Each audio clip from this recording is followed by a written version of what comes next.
পাগলা মসজিদের ১১টি দান বাক্স খোলা হয়েছে। এতে ২৮ বস্তা টাকা পাওয়া গিয়েছে, যার পরিমাণ ৯,১৭,৮০,৬৮৭ টাকা। তবে প্রশ্ন আসছে, এত টাকা কেন এখানকার দান বাক্সে পাওয়া যাচ্ছে? ঠিক কি কারণে এই মসজিদে সাধারণ মানুষ এভাবে টাকা পয়সা স্বর্ণ দান করছে? অনেকবার শুনছি যে পাগলা মসজিদ সম্পর্কে অনেক কিছু, এজন্য আসছি। কি জন্য আসছি মানে একটা স্বপ্ন আছে, এটা বলা যাবে না। স্থানীয়ভাবে প্রচলিত রয়েছে নরসুন্দা নদীর তীরে এক পাগল বসবাস করত। নামাজের সময় হলে সে নিজেই আজান দিত আর নিজেই নামাজ পড়ত। তাকে অনেকেই অলৌকিক ক্ষমতা সম্পন্ন এবং আধ্যাত্মিক আল্লাহর অলি মনে করতেন। কিছু পায় বিদায় তারা সকলেই এই পাগলা মসজিদে আসে, নামাজ পড়তে আসে, দান করতে আসে, টাকা পয়সা দেয়, হাঁস মুরগি দেয়, বিভিন্ন জিনিসপত্র দেয়।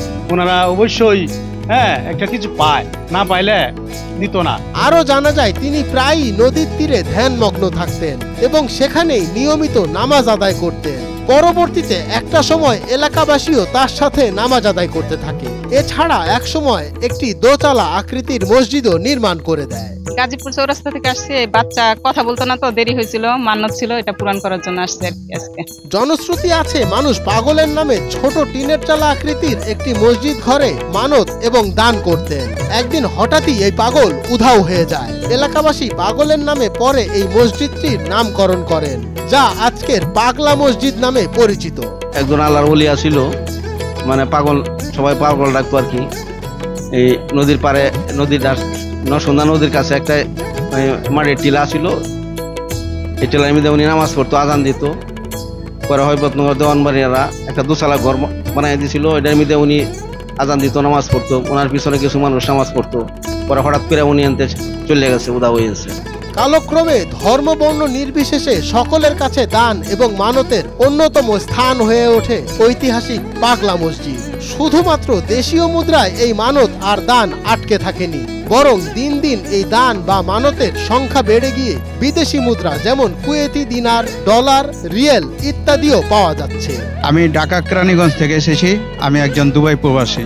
তো আমার ফ্যামিলির সাথে আমি আসি। ফ্যামিলির একটা মানত ছিল, এই জন্য আর কি এই পাগলা মসজিদে আসা। পাশাপাশি স্বর্ণালঙ্কার থেকে শুরু করে মুরগি, গরু, ছাগল, কবুতর সকল কিছুই এই পাগলা মসজিদের দান বা মানতে পরিণত হতে থাকে। প্রতি ৩ মাস অন্তর অন্তর পাগলা মসজিদের দান বাক্স খোলা হয়। আমি ইউটিউবে অনেক দেখেছি যে কিশোরগঞ্জে এই পাগলা মসজিদ যে নিয়ত করে, মানত করে, এটা আল্লাহর দরবারে কবুল হয়। তো আমি ইনশাল্লাহ এসেছি, একদিল কোরআন শরীফ দিয়েছি আর ১০০ টাকা দিয়েছি বক্সে, আর নামাজ পড়ছি। অনেকটা ভালো লাগতেছে ইনশাল্লাহ। এর ধারাবাহিকতায় গত ১২ এপ্রিল জেলা প্রশাসক ও পুলিশ সুপারের উপস্থিতিতে ৪ মাস ১২ দিন পর এই পাগলা মসজিদের ১১টি দান বাক্স খোলা হয়। দান বাক্স থেকে মেলে মোট ২৮ বস্তা টাকা।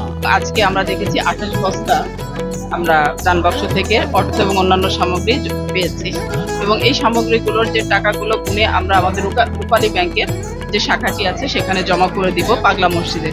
এবং স্বর্ণালঙ্কার, রৌপ্য বা অন্যান্য বৈদেশিক মুদ্রা যেগুলো থাকবে এটা ট্রেজারিতে সংরক্ষণ করা হবে এবং পরবর্তীতে বিধি মোতাবেক এটার ব্যবস্থা করা হবে। টাকাগুলো মসজিদের দোতলায় নেওয়া হয় গণনার জন্য। দিনভর গণনার পর দান বাক্স থেকে পাওয়া গেছে মোট ৯,১৭,৮০,৬৮৭ টাকা।